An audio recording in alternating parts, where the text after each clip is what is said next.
భారతదేశం శీతోష్ణ స్థితి. ఏ ఋతుపవనాల వల్ల అత్యధిక వర్షపాతం సంభవిస్తుంది? నైరుతి ఋతుపవనాల వల్ల. నైరుతి ఋతుపవనాల వల్ల భారతదేశంలో ఎక్కడ అధిక వర్షపాతం నమోదవుతుంది? పశ్చిమ తీరంలో. భారతదేశంలో ఋతుపవనారంభం మొదట ఎక్కడ మొదలవుతుంది? కేరళ తీర ప్రాంతంలో. మాన్సూన్ అనే పదం ఏ భాష నుండి వచ్చింది? అరబిక్ భాష నుండి.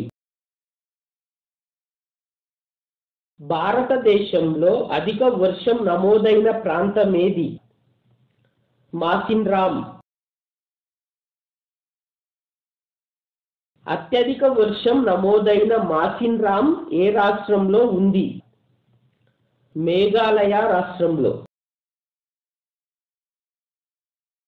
భారతదేశంలో ఏ ప్రాంతంలో అతి తక్కువ వర్షపాతం నమోదవుతుంది? జైసల్మీర్. అతి తక్కువ వర్షపాతం నమోదైన జైసల్మీర్ ఏ రాష్ట్రంలో ఉంది? రాజస్థాన్.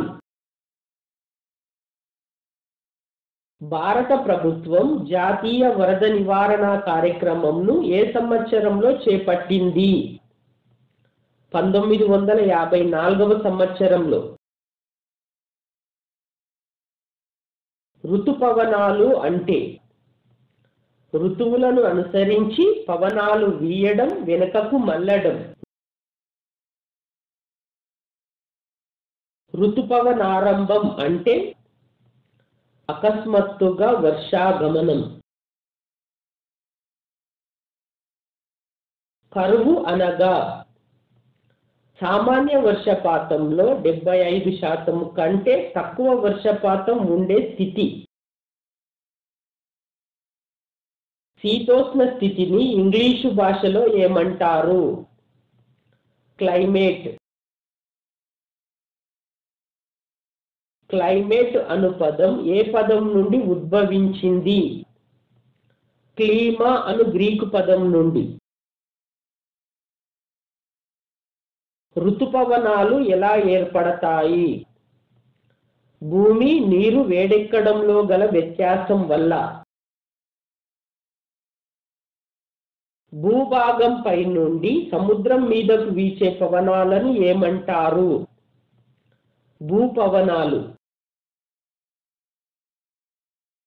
సముద్రం పై నుండి భూభాగం మీదకు వీచే పవనాలను ఏమంటారు? జలపవనాలు.